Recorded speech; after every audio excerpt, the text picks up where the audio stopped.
Rosy Gloves here, and this is a free Kontakt library that we're going to be looking at. You do need to own Kontakt for this to work. I think it'll work in the demo version for like 15 minutes or something, but if you want to like use it, you're going to need to own Kontakt. So just so that's out of the way, this is what it sounds like. Phenomenal library. I turned it down because it is quite loud. So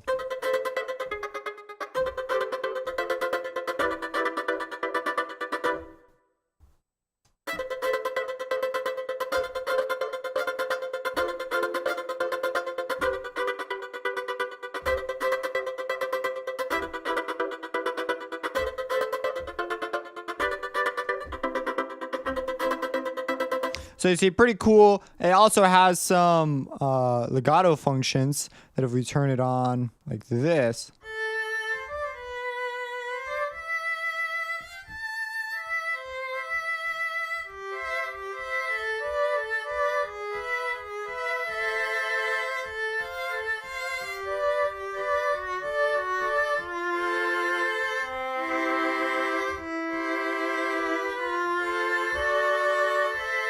So you see, it's pretty cool, very versatile. You can do some cool things with it. I didn't even have reverb on. I mean, if we put reverb on, it sells it even more.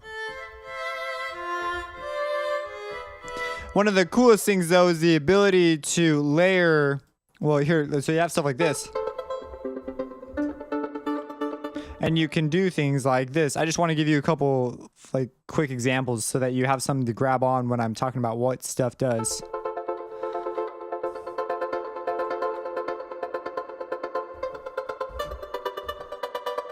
You can change the steps and swing. That's pretty self-explanatory. And you can also layer. You can layer stuff. So if we go ahead and do this.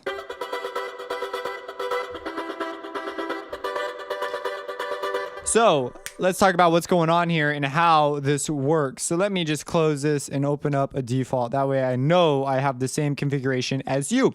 So you can download this called the Stroh Violin. Stroh Violin comes from there was a guy, his last name was Stroh. I'm pretty sure that's how you say it, Stroh.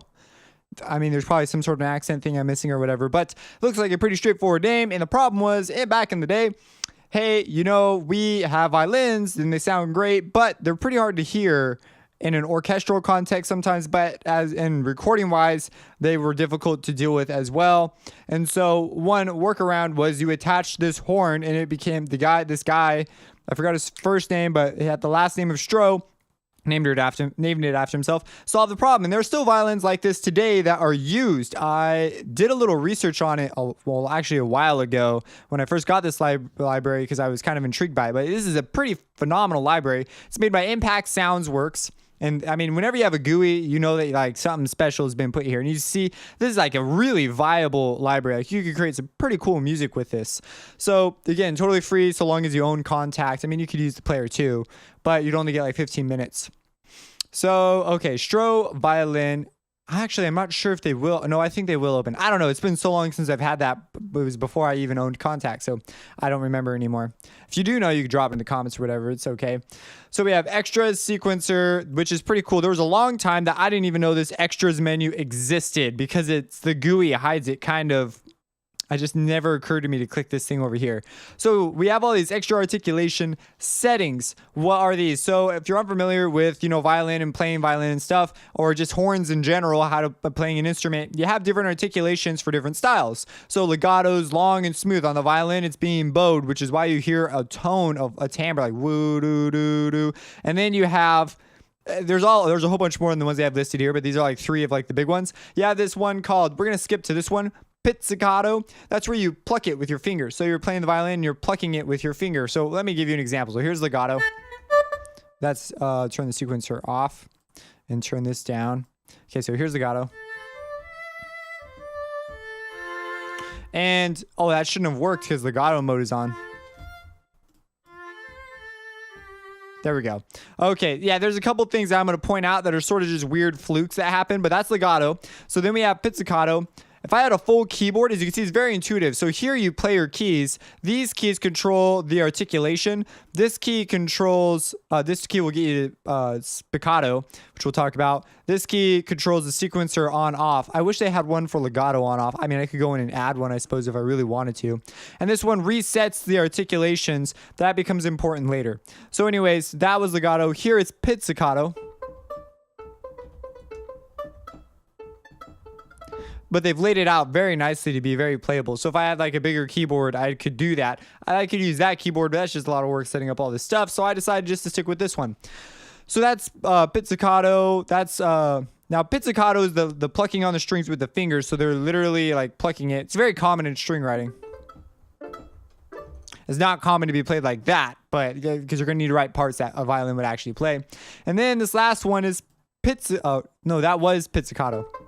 Yeah, that's pizzicato. And then the last one you have is spiccato. Now, the difference here is pretty much agreed that this is the difference. Some people like beg to differ that it's more of a stylistic thing.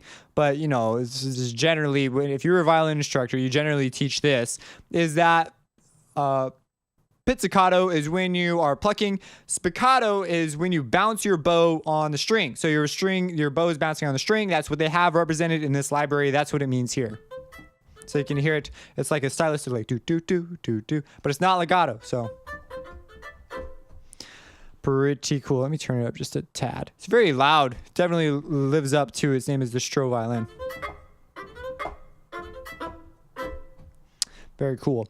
I did not go in the background to see what kind of, now I just went in the background, and as you can see, they have different velocity layers and all the good stuff. So if you want to like check that out, that'd be cool stuff to sort of dig around. I have a full series on Kontakt from the ground up in case you're curious about how some of this background stuff works. There's like 50 something videos or 60 something videos, a lot of videos. Okay, so that's that. Now, we talked about how these keys control it. Can you move these keys around? The answer is yes, you can. Now, these keys are a little more tricky to move around. You'd have to go in. I'm not sure if they give you access to the scripts. I believe they do. Yeah, they do. They give you access to the script. So you could come in here if you were like that dedicated, and you could come in here and mess with that. But I am not that dedicated. And I just think they're very intuitively laid out already. But if you want to change where the key switches are, you can change them here. So you have like C1 is the key switch, D1 is the key switch here, and you see spiccato is right here. This actually, if you take them off, will become a function to trigger the two that are on none. So whatever's on none, this key will pick that one. If you need to reset whatever you've done, maybe the articulations are behaving funny, you can hit this bottom B0 and it will put it back to basically none. The reason, occasionally just run into weird issues. So this key down here may solve your issue. Articulation wise. This is another thing, just a word of warning when you're using a library like this. Sometimes you're going to be tempted to accomplish things that you think you can do all in one patch, when in reality, it'd probably be pretty useful to open up 3 or 4 of these patches, 3 or 4 of the instances of the Stroh Violin, and then work with it like that. It'd be a lot easier most of the time. Like, instead of trying to dynamically write when you have legato versus spiccato versus pizzicato, it'd probably be easier just to write out your parts separately, unless you're going for live performance. Then you're just going to need to like somehow come to some sort of realization. So you have the option to use key switches. However, when they're not on, you have the option instead. Now it's only one or the other. So you have the option instead to use velocity sensitivity. So you could use velocity sensitivity to layer multiple. See, now in this case, I'm playing, but it's not playing all 3, even though it should be, because it should be taking my velocity touches now. So anything that's a value from 0 to 127, which in the land of MIDI is the full velocity range, should be triggering all 3 articulations at the same time. So we can layer articulations. Add that to the sequencer, and we get some pretty powerful sounds. But I'm going to go ahead and reset it. As you see, it solved my issue. This key should also do the same thing, but this key is like specifically for that purpose. So you can hear them all being triggered. Now, let's say that I want to only trigger some when I hit it. Like when I hit it soft, I want it to play legato. But when I hit it louder, I want it to trigger pizzicato and spiccato at the same time. Like let's say I want to layer those two. So I'll put this one down to 55. So when I play, or 55 and below, I'll get legato. And I'll raise this one as the minimum value. It has to be 55 or higher, or I guess I could settle at 56.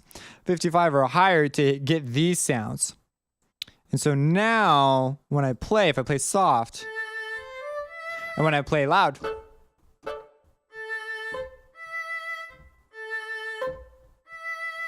so then you'd have to you're going to look kind of weird playing. But I get really into it anyways. Like I'm like the guy that moves all over the map and is like really like, I look crazy sometimes when I'm playing if I'm really into it.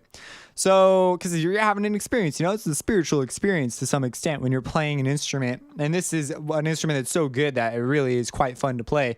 So that's how that works. If you have any questions about that. Now you have this legato mode. So let's go ahead. I'm going to just exit this and open up a new one just to make my life easier. It's faster. And I'm going to, so I've got this legato mode here. What's that deal all about? So I'm going to go to legato and I'm going to play some notes. Let me play some, oh, those are the upper notes. Let me play some lower notes. Very loud. Ooh, man. You see, it's not playing legato for some reason. Oh, I've got the sequencer on, that's why. There we go. Okay, so, and again, this will turn your sequencer on and off. And you see the sample offset turns off when the sequencer is on. Something to be aware of. So legato, what is the deal with that? So that's the long Bowie type thing from earlier. Remember we just talked about that? And it sounds like that. It's like, woo, buddy. Now, if we have legato on, I shouldn't have been able to play a chord because legato will make it monophonic, meaning one note at a time. So that is not supposed to be there. So I'll turn it on and off just to make sure. And what I'm doing right now to check it is I hold down one note and then I'll tap another note while holding down my first note. And it silences. You see it like I'm holding that note down still, even though it says I lifted it. That means that legato mode is working. So now I won't have crossing notes if I'm trying to write I'm trying to play a solo line. But if I want to play polyphonic notes, polyphonic chords, whatever, I want to play polyphony, then I can play multiple notes at the same time. So now I can play chords with it off.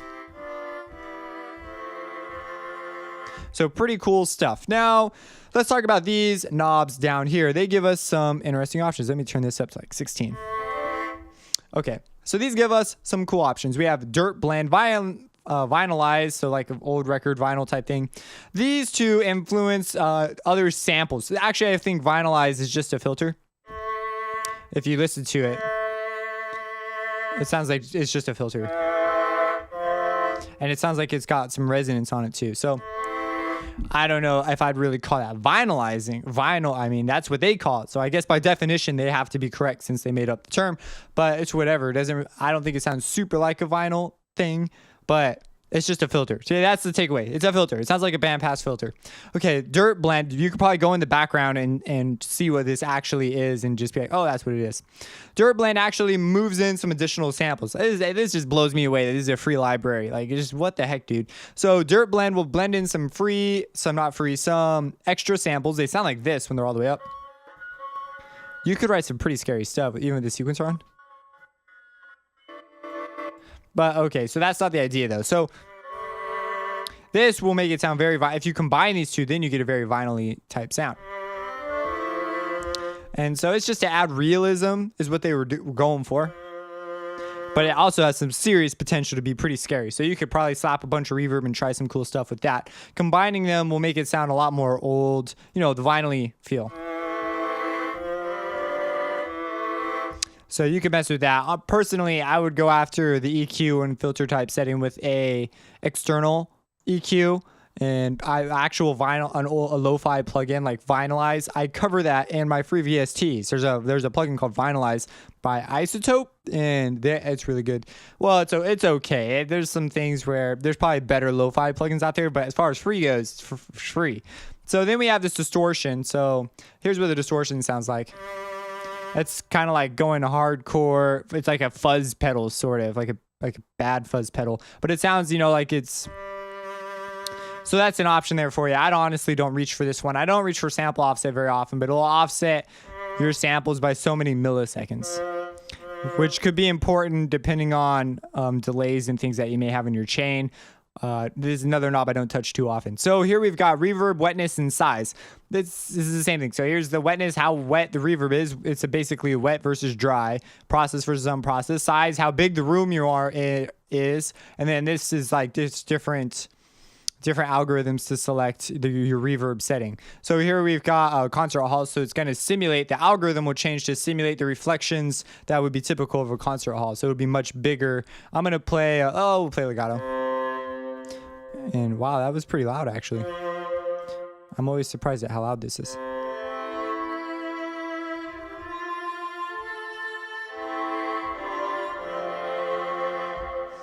Let's do a pizzicato, and we'll turn the sequencer on. So it's kind of cool. You can hear that reverb. That's the whole point. This is the reverb. Okay, cool. So now we're moving on to the sequencer. Sequencer, pretty simple stuff here. Now, something to be aware of. Legato is not affected by step length or...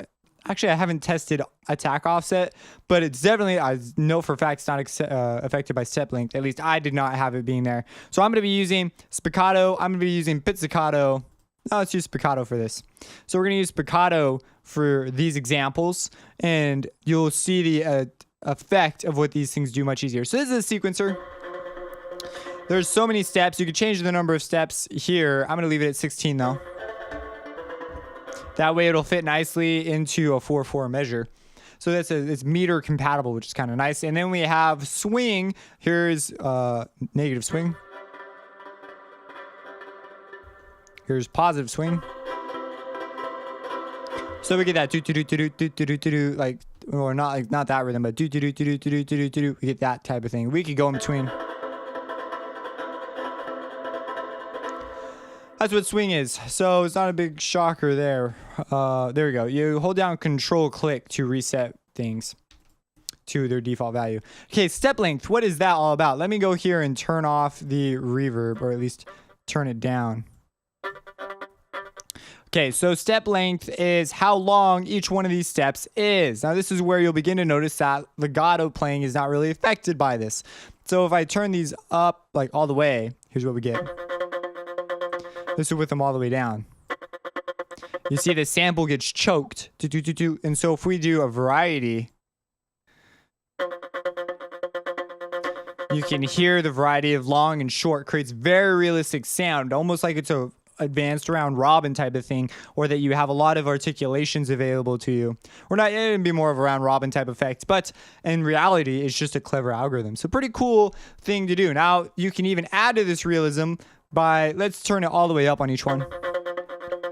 And here we have something called the attack offset. What is this? Well, all the way down, it's basically like an envelope on your sample. So this is Sound and Synth Basics. Go look up envelopes if it's a new concept to you, or even in my Kontakt from the ground up.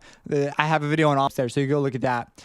So what is an envelope? It basically turns your volume on. So it's going to control how fast the volume turns on each individual sample. So with it all the way off like this, it should come on immediately.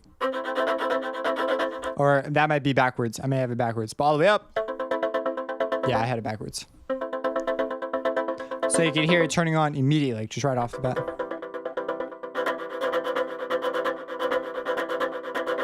It's easier to hear on pizzicato. Let's go to pizzicato here.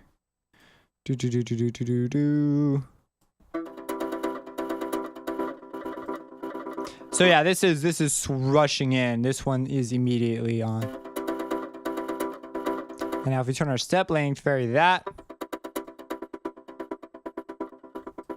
We vary our attack time. We change our wetness.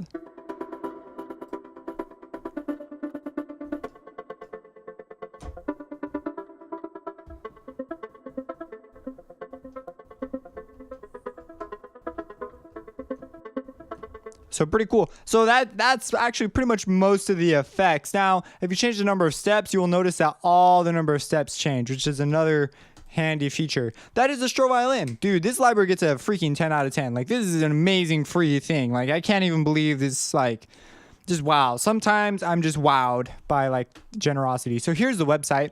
You will notice that, so if you come here, if you go to Impact Soundworks, right now it's on the front page, but this is like the page that it's on.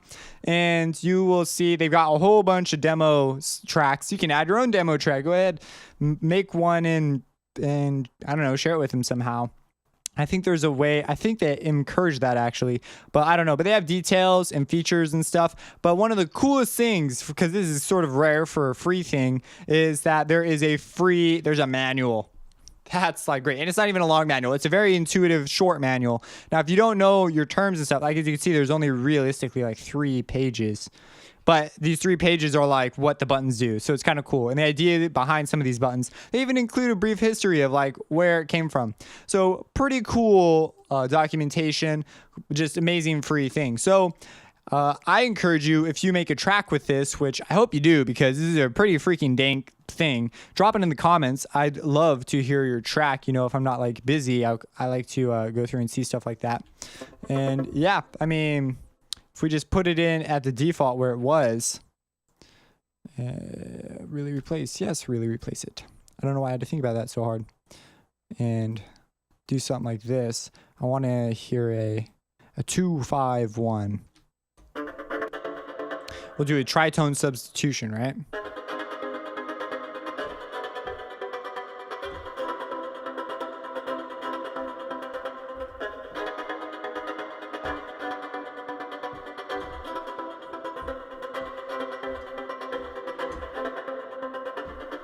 Yeah, pretty cool.